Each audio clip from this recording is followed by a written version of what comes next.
So, guys, as you may know from our accents and our witticisms and so forth, that we are an Irish podcast, and it's very rare that we actually get to celebrate our national team, in certain degrees. We all remember the time where we had Italia '90 and Euro '94 and all this sort of jazz, and what could have been in 2002 if Roy Keane didn't pack home his dog and fucking walk his boney or whatever the fuck it was. Um, but we have an opportunity to relive all that because for the first time in our history as a football club, the football team rather, the Irish women have qualified for a FIFA World Cup, and this is a very very big deal because Woo! this has been a long time coming for the girls. I like to say it's an accomplishment is an overstatement, like well and truly, because 5 years ago they were asking for pay rises. They were asking for fucking recognition, and changing tracksuits in airport toilets and stuff like this. And the progress that's been made, like from one side and from them as well, is just immeasurable. And this is the reward for it. This is what happens when you back our women's football. And this is coming from the FAI, who historically have had a pretty bad record of just backing women full stop. So Pretty much, yeah, absolutely. so a change of regime has done the world of good. But like I said, like I will take this time to talk about it, Neil, because like I said, it's been a long time coming and long, long overdue because this team have been going places for a long, long time, and finally we get a reward for it. Not that we didn't work for it, obviously, because we fucking did. But we got there in the end, and we're going to the World Cup, and this is very exciting. Yeah, it's excellent. Secured with a gritty, fucking nerve shredding 1-0 win over Oh, Scotland. yeah, Um, so they've made that the norm, by the way, which I'm getting very, very exhausted by quickly because they've exactly, done yeah. a lot of those type of results and they really enjoy it, which is even scarier. Yeah, no, they grind out the victories and they really got it. They really got it going on, and Mm, it's a case of like improved quality of players and improved coaching. And what Vera Pauw's done with that team has just been nothing short of incredible. But also, yeah. when you look at like we do have a great crop of players coming through, Mm, and we've got a superb blend of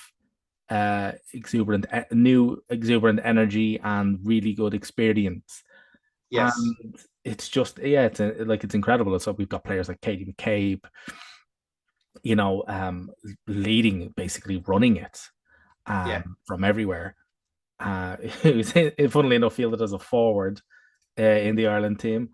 Mm, And it's just yeah, it's great to see. But then you've got like loads of young players coming through, and it's just fantastic. It's great to see, and they're really clicking. It's really starting to gel. The system works now. The whole team's playing for themselves. It's not toxic at all. The fan bases are on the really getting on it.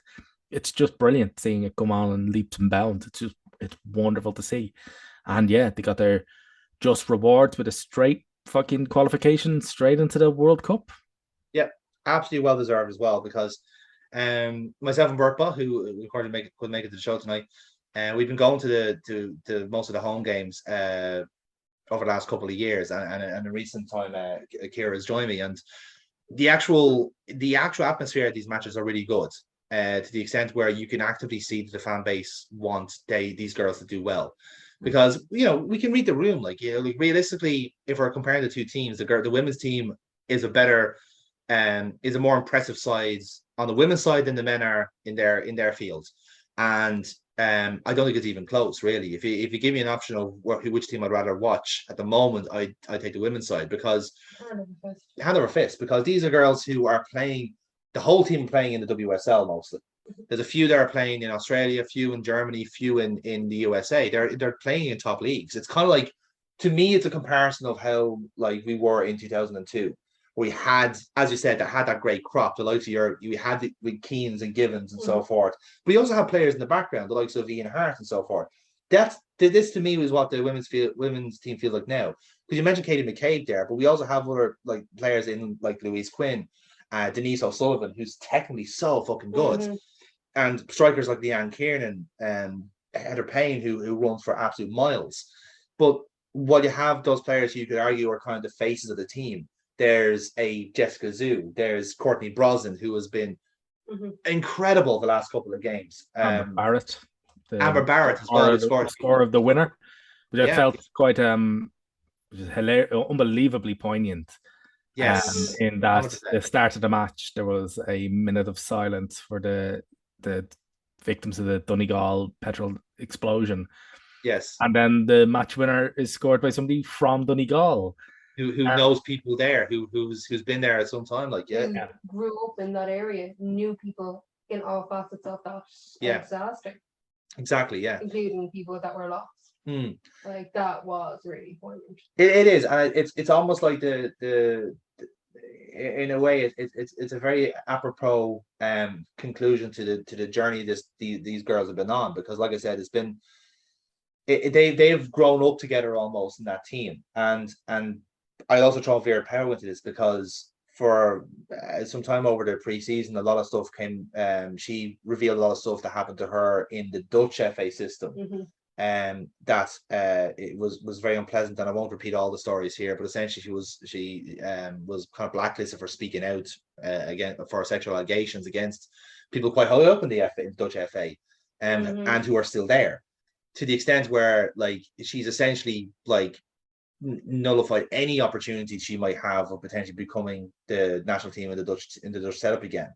And which is quite sad in that sense, but it also means that the team have immobilized around her. They want her to succeed as much as she wants them to succeed, and that is very obvious when you're watching them play. They're all playing for each other. They're all playing for her. She's tailoring the system to get the best out of the player she has. Like you said, McCabe is playing on the left wing because you have Anya O'Gorman, who came back, who made herself more available to play for Ireland again, and like this stuff as well, and who should have scored in that game as well, and should have scored in that her game. Header from McCabe's cross, she was only about 5 yards out, and I was like, I know that almost seemed harder to miss. Yeah, exactly. And also, like, you can say that like you can't talk about that winning game. I'm like, we can talk about that winning game without talking about the penalty save. Yes. yeah, absolutely. It was just fractional. But that's also been the story of the qualification as well, to the extent where like I remember when we went to the game the home game against Finland. And we got the goal in the second half, but that was after a first half of sustained pressure from a very good team. But it was from a well-organized defense, and Courtney Brosnan just having a hand to everything. Yeah, it was like she had magnets in her gloves and the ball. Like, it really was. It was everything went to her hands. Exactly, yeah. And again, it's down to very simple things of actually having a goalkeepers coach and doing and improving the back room. Like it sounds so simple now because some Premier League clubs have 2 goalkeeper coaches, and that's just showing off. Like, but to a certain extent, like this is the level that we've had to catch up to, and it also shows you the level of backing they're now starting to get. We have equal pay for the men and the women now, and the coaching staff is gradually getting bigger and better, and it's all tailored to what they need. If they need a fitness coach, they'll get one. They need a nutritionist, all this sort of stuff. It's all getting to that stage now where this is a professional outfit, and it is a professional outfit now. Like, and it also shows what can be done when you back them. Exactly. Yeah, this is exactly it. Like you wonder how can Sweden have or USA have a better team? Because you back them, you give them equal footing, you give them the opportunity, and this to me is the just rewards for that. Because like it wasn't a couple of years ago that we were so close to qualifying for the Euros. This is the start of the project. This is when Vera Pauw came in halfway through the campaign. Taking over from Colin Bell. And now, not to say that he didn't do a bad job, he did a fantastic job of what he had. He was dealing with pittance comparatively. So he was doing a great job with them and kind of build the framework that Vera Pauw would build and fucking cathedral on, in a sense. But we were one goalkeeping error away from qualifying for the Euros. Yes. And because of how truncated and how delayed those Euros were, I mean, we were even lamenting watching the Euros this summer and thinking, if we qualified for that competition, like we would have been dark horses. We would have got to the quarters, I think, because this team is genuinely that good. But now we're going to a World Cup where we actually can show how good we actually are. And like this is not. Let's get on to talk about that, shall we? Because we've got an interesting group to be dealt with. We did because we were watching the draw today, like, and I'm not gonna lie, I'm actually quite happy with that group. I Yeah. know a lot of people are saying it's a group of death, but I actually don't think it is. Well, if you look at it purely from a rankings perspective, Rankings, yes, We're yes, I agree with That's that. what I was gonna say. Yeah. you know, Australia are 13th. Canada are the current Olympic gold medalists, and Nigeria are number 45 in the Yeah. world. So yeah, if you look at it from a purely rankings perspective, we're screwed. But that doesn't tell the full story, given that No. we've recently beaten Australia 3-2 in a friendly in Dublin. That's right. And we smashed them. Like we were there for that match. They played them off the pitch. Like the two goals came from errors, defensive errors. Like they should have won that. They had a clean sheet in that game. So yeah. And the last time we played Nigeria, which was in the 2015 World Cup, we won 2-0. So, Yeah. and also reading reports, the Matildas, the Aussie team, they're not doing too well. They're going into this in a run of form that's not the best. Not ideal. Not ideal for World Cup. It's not good. It's not ideal. Depends to see how Canada do it, how they work for it. This is a completely different prospect from Olympic football. Yes. And yeah, no, it's not the group of death that people are saying it is. There were worse groups out there, I think. You do I think- also have to take into account the fact that they are playing a match in Sydney, then Perth, then Brisbane over the space of 6 days. That they are 4 to 5 hour plane, I think. Plane rides, yeah. I think at least I'm trying to remember what it was for Perth to Sydney. I think 5 to 6 hours. Yeah, So- well, we opened actually for our game against Australia actually opens the tournament. It's on the second day. So New Zealand Norway is the opener, and then the second is Australia. Is Australia Ireland opening because it's a joint. Yeah. All right, well, we opened it for Australia, so so we opened it. That's in Sydney, and then we play Nigeria in Brisbane on the 27th. And then we've got Canada at on the 31st. Yeah. So yeah. Sorry, the dates I saw were wrong. I saw 20th, 23rd. 23rd, Yeah. 26th. No, Yeah. I've got the first game against Australia. Then I've got Nigeria on the 27th and Canada on the 31st here. Okay, that sounds more reasonable. Yeah, Probably World Cup schedules like yeah. But like I literally was looking at it kind of in like 2 days kind of thing. Yeah. Check. But yeah, like but that's also the thing, that'll be good for us as well. All those cities, I think maybe not Brisbane, but all those cities are home to quite substantial Irish populations as well, particularly Sydney. in particular, Sydney. Just generally, yeah. Exactly. But yeah, like I suppose if we're talking about the group itself, like, we got group into Group B itself, which is Australia, Republic of Ireland, Nigeria, and Canada. So we were kind of debating the group itself. I would have liked to get Group A or B at the minute, because if you just look at the other top seeds that were there, I wouldn't want to play England right now. I would not want to play. It's funny the thing about that. The worst thing I think about our group is that the runner-up faces England. Yeah, that's kind of the worst thing at the minute. Like, so if it's a small matter of topping a group in Australia and Canada, it's easy. It's grand. Yeah, no worries. But yeah, like I mean, if you're looking at the groups themselves, like in a broader picture, like I think we did get a decent deal out of it, considering as well there's the kind of constrictions with the confederations and the like. So when we saw Australia Canada, it's like, okay, this is a slot for a European team, and I would have rather us take that than what I would have felt to be the proper group of death, which is probably group E. Because you were saying Netherlands, if you got tied in that group, there was no chance of getting out of that. Like you were not going to, as much as these girls are superb, they're not at the level of USA Netherlands yet. And that's a key word there, is yet. They are going to get there because they're good enough. And whoever is playoff A. Playoff A would be Portugal. Is it Portugal?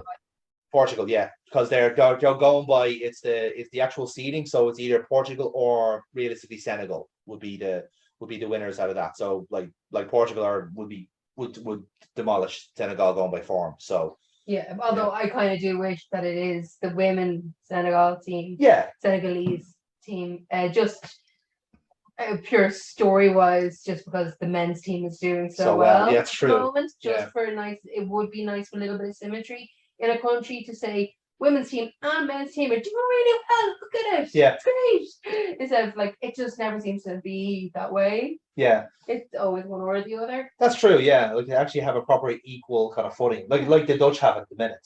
Yeah. Well, and Senegal then, if they're not playoff A, are Senegal then playoff C? No, they would face Senegal. They would face Portugal. It's the way they're the seed. Right, yeah. So they explain it in the draw that like they're treating the A as the European or African kind of tie. Yeah, and that decided where they were going. And who's playoff C then? Playoff C, if I remember, is they're going into a bid. They're going into it. I mean, like both these playoff teams, they're going to tasty ass groups. Chinese Taipei, Papua New Guinea, and Panama. And there was 4. Yeah, Samoa, I think it was. No, but anyway. Yeah, exactly. I think it would be a toss up between Papua New Guinea and Panama, I think, for that one. They go into a group with France, Brazil, and Jamaica. So yes, that would have been a tough one to get through as well. Like realistically, like I know if you're going with seeding group of death, but it's also you're looking for a pot 2 team you could realistically win against, because that's kind of the way it's boiling down to. Like you could have said maybe Group G because we faced Sweden before, you got results against them before.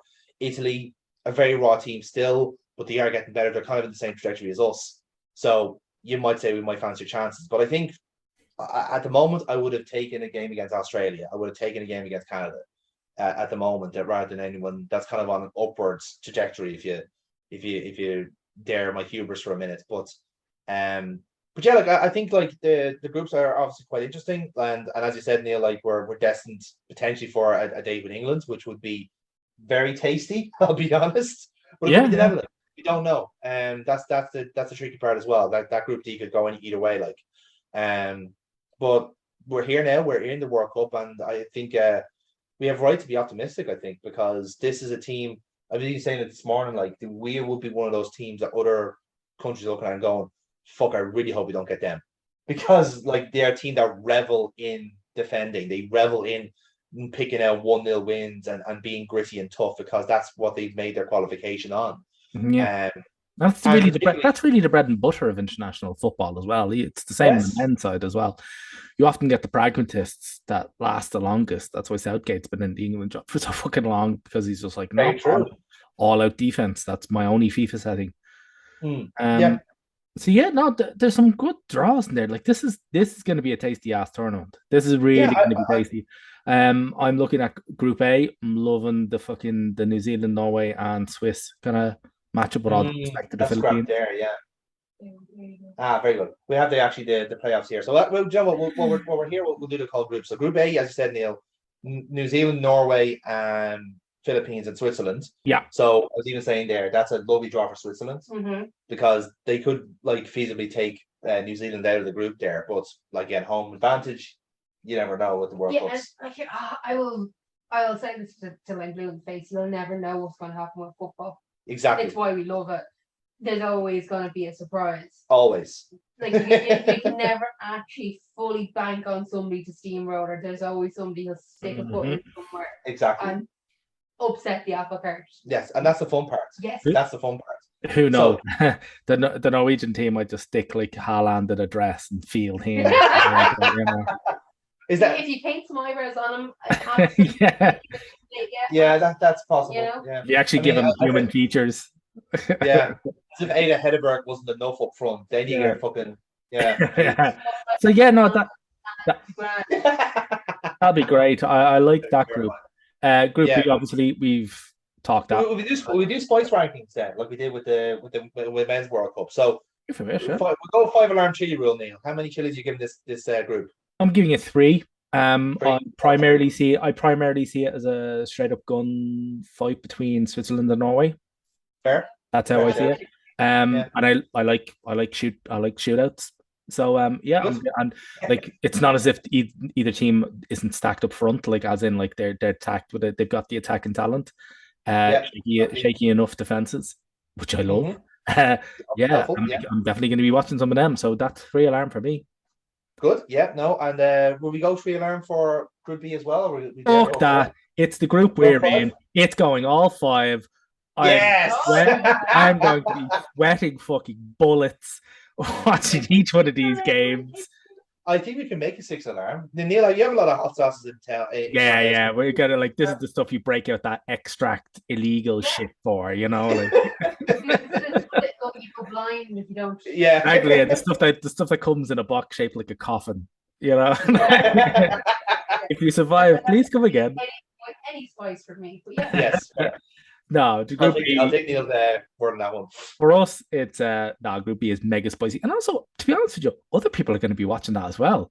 Like, Yeah. again, you've got Australia, right? Historically brilliant team, but they're not looking. They're shaky. The current Olympic champions, Nigeria, who are doing very well as well, and then you've got like an Ireland team that's come out of nowhere. You know, they've slid. They're slithering. They're slithering. You know, they're just RKing. Exactly. They're RKOing people right out of nowhere, left, right, and fucking center. And I was just like, they haven't lost a game competitively in about a year. yeah. Other people are going Yeah. to be looking at that and going, thank fuck I'm not in that group. Oh, and I'm watching every game in that group. So yeah, I we're wouldn't. literally already I was saying some dates that when we were looking from earlier on, Yeah. was that a lot of them are Early kickoffs. like no, not time wise. Oh.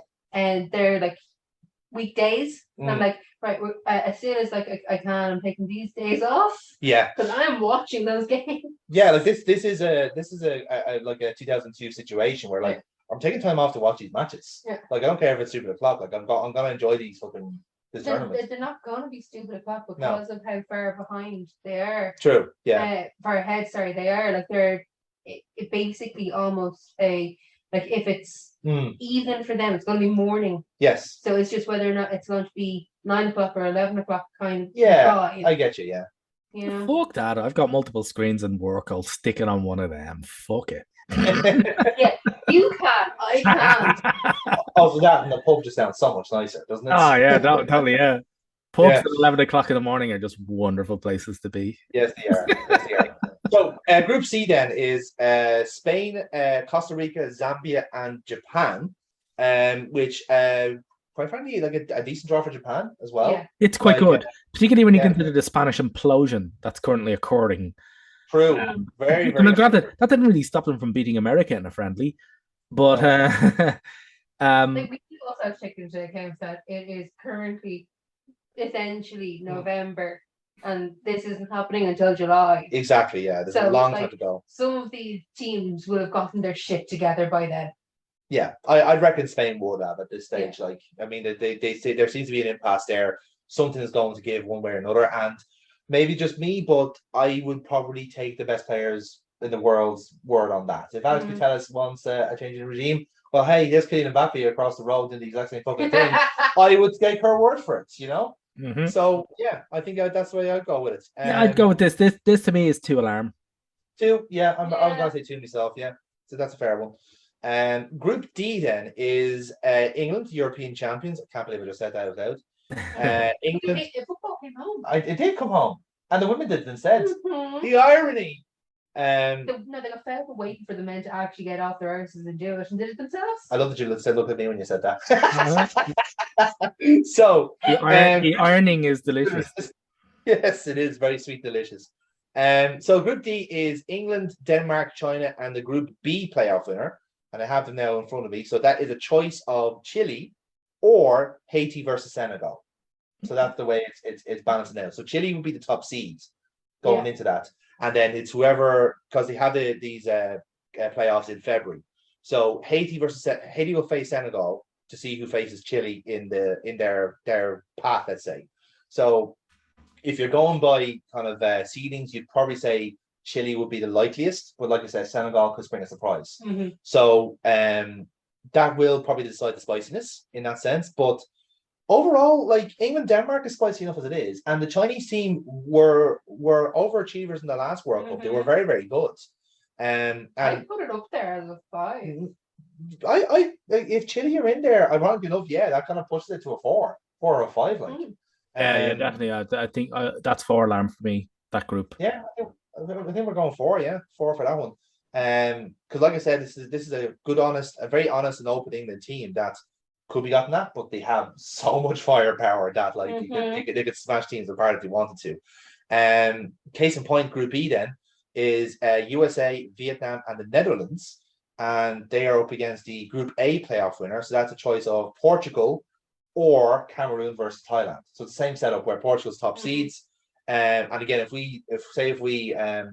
the results went against us in the playoffs, this would be the group we would have got. So Portugal would have gone in our role, and we would have had this one with Cameroon versus Thailand. And I'm not going to lie, we got the better deal because good luck going into a group with USA and the Dutch. Yeah. Like, we got the far better deal, and this is easily a 4.5. No, this is a 5 alarm group for me. Yeah, because if Portugal get in, this is the Portugal team that's seriously on the upline. They're in the same trajectory as us. And also going to be all over the American and Dutch games. Totally. Yes. Yeah. And may I say a moment of silence for Vietnam. but again, blue chip teams, they exist. Yes. Anything can happen, as I said. So yeah, that's a spicy group as well. Group F then, I would also politic to be a spicy group. So we have France, Jamaica, Brazil, and the Group C playoff winner. So again, this is one where it's basically a pair up. So it'd be Chinese Taipei or Papua New Guinea versus Paraguay or Panama. So that's the way it's working out. So it's like a full proper like international flavor to this one. So this is a bit of a pick'em in that sense, but like again, maybe Panama potentially, Papua New Guinea maybe. We don't know. I don't know enough about those teams to know. Yeah, like that'll be a bit of a guesswork on this one. But yeah, it'd be an intriguing one in that sense. But let's say, for argument's sake, let's say Panama or Paraguay, for that seeding. So spice wise, that's spicy because again, the Jamaican side are low key quite good. Yeah, you were saying this. I was very impressed with them in the last World Cup. Again, seeding kind of let them down a bit. Particularly Curtis Shaw, who's now playing for Man City, was very impressive and essentially got a really good a deal out of it. Just putting herself out there. Now, like I said, if that Jamaican side can do one better and impress, that'd be great. But it's adding a good bit of spice to this group. So I'd probably put this to say a 3 or 4 alarm, just based off France, Brazil alone, because France, Brazil, but Jamaica, I'd give this 4 alarm. This is definitely this is a 4 alarm group. Because then I don't know enough about the French team. Is it similar to the men's team where they'll just implode when it comes to there have been rumblings. In fairness, the Euros went very, very badly for them because Corinne Diacre was kind of a bit too hard on them. She's a very hard taskmaster. This is why I was wondering. I was part of it. Yeah. I have vague recollections of the French team at the Euros. Like it's objectively a very, very good team. Yeah. On paper it's superb. Yes. Same as the men's. Yeah, exactly. So this is why I'm wondering. No, there's definitely a correlation there. Yes, absolutely. So possibilities, yes. So it may not just be spicy on pitch. Oh yeah, you got to bring the drama as well. Like fuck yeah, 100%. Yeah. Next up then is Group G, which I would actually, to be honest with you, on balance, I'd say this is a bit of a group of death if you're looking for the second place. Sweden, South Africa, Italy, and Argentina, which would be a classic World Cup in any fucking gender, let alone in the Women's World Cup. Obviously Sweden, I think would steamroll the entire lot. Just tactically, they're so good. Yeah. But it's such a scrap for who qualifies out of that. Like between Italy, you'd assume, but this is a very raw and a gung ho Italy team. They play very attacking football, at least from what I remember from the Euros and from the World Cup. They play so aggressively, they play so intensively that they leave the back door open almost. Okay. They commit too much. They commit too much, yeah. And the Argentine team, I'd put in that same category as well. Very attack-minded, very energetic, exciting. But again, it's that kind of thing where like a team like Sweden would catch them on the break and 2-0, 3-0, 4-0, whatever it is. Yeah, it's also the point. It's also good to point out that like Italy had a very disappointing summer as well. Yeah, very true. They would expect a lot more from the Euros. Like, and it's funny when you talk about them attacking, given that they finished bottom of their group, scoring only twice. So it wasn't as if they went down all guns blazing. They really didn't. And also the runner-up of this group gets the winner of Group E, which is almost certain to be either the Yanks or the Dutch. Yeah, good for going with that. So, yeah, that's good. That's a good look at that. But yeah. So yeah, I see this as a straight-out dogfight between Sweden and Italy. With Italy, with Sweden being the clear favourites. Yes. And maybe South Africa and Argentina hoping to upset one or two apple carts. But they're just looking at probably just improving from the last time they started in the World Cup, which neither of them did very well. No, they did not. So are we going for a 3 or a 4 on this one? I would go with a 2, to be honest with you. I really see this as being a clear Sweden kind of steamrollery. I think from what you were saying there is like, oh yeah, like, it's international football. We can't really predict anything. But I think if there was a group result that is going to be, going to be as probably as nailed on, it's going to be Sweden in this group. Yes, absolutely. Yeah. To be honest with you, I wouldn't be surprised if Sweden had the top spot wrapped up with games to hand. With games in hand. No, I'd agree with that. Yeah, I agree with that. Yeah. Okay, so next up then is Group H, which is Germany, Morocco, Colombia, and South Korea. This is even worse than the previous one. This is even worse. This is our one chili. This is our one chili group. Germany are fucking nailed on to top this group. Yes. I will not even countenance any kind of discussion towards anything else. They up against England. They're brilliant. Yeah, exactly. They're third in the world behind the Yanks and the Swedes. They get the runner-up of Group F as well, which is either going to be France or Brazil. So, and then they follow on to England's group. So they're gonna. There's a potential Euros final rematch in that would be quarters, wouldn't it? Yeah, it would be quarters. Yes, hypothetically, yeah. So yeah, Morocco are just like ourselves. They've never been to a World Cup before. This is they're popping their cherry today. Oh well, this tournament. So yeah, I'm like, I don't really see anything else happening. Really, I'd say out of the 3 out of Morocco, Colombia, and South Korea, I'd say South Korea offering up the most resistance. But even then, I'd say just token resistance. Yeah, exactly. This is pure one chili shit. And that's not. I'm not disparaging the German team at all, but it's just the gulf in quality. It is the gap in quality between Germany and the other 3 teams is a fucking gulf. Yeah, that's a fair comment, I think. So yeah, and I think that's a good assessment of the World Cup then. So so to kind of give us an early primer because we do have a World Cup to go before this one.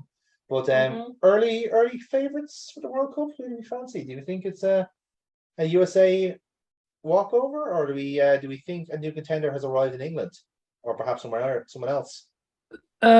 Look, I'm gonna call a spade, and I'll say England. Yeah. I'd say they're going to be riding high.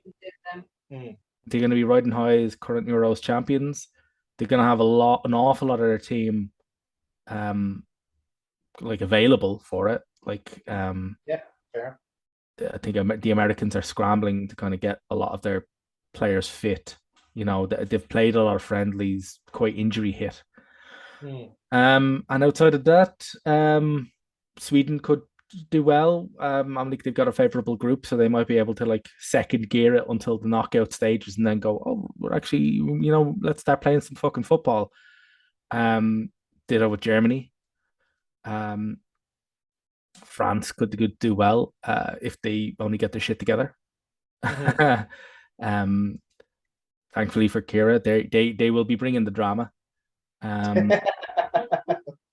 So yeah, so that's it. So it depends. Yeah, no, I fully agree with that. I would put England down as the favourites to win this. Fair enough. Fair enough.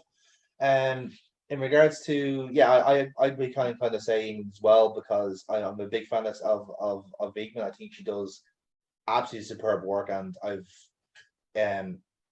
I think like she's a big reason of how England won the Euros, in a sense that she had the right balance of trusting her defenders to do the work, but also trusting her attackers to actually get the work done.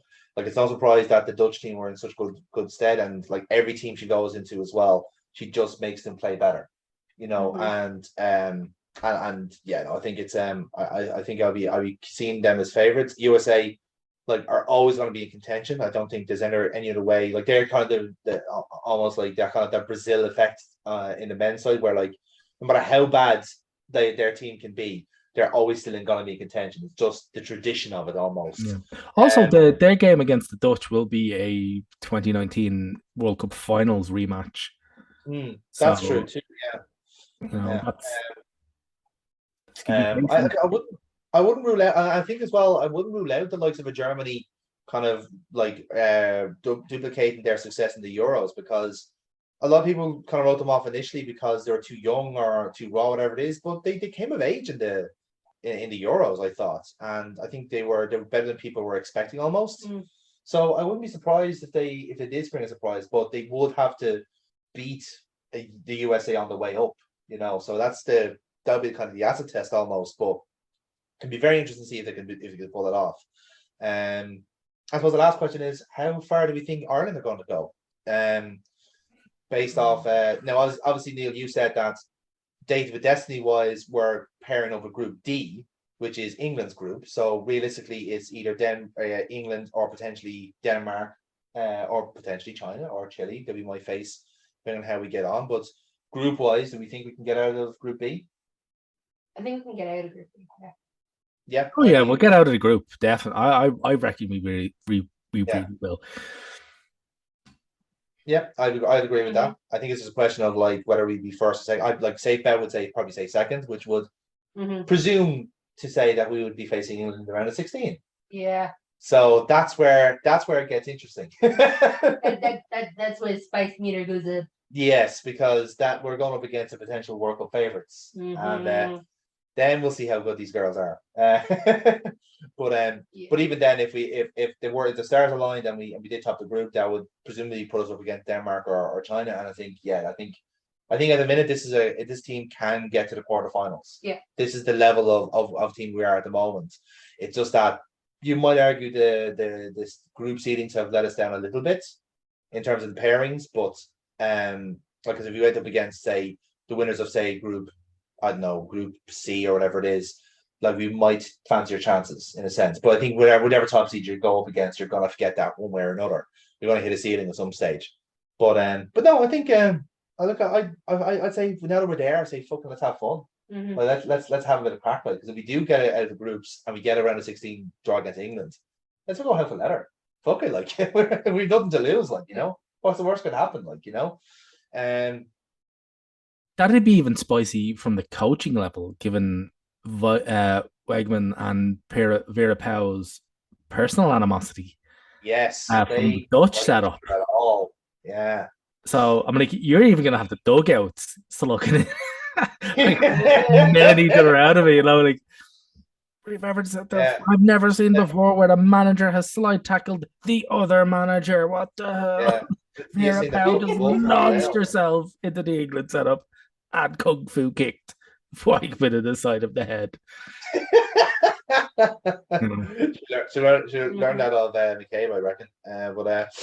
Yeah, no, it's gonna be fun. I'm really looking forward to it. And the moral of the story is we should all get behind the women and start backing them, because they are well worth the support, and they're a damn good team. Oh, such good football. Such good football, and it's well deserved. We're off to Australia, New Zealand, lads. Let's get started. Come on, lads.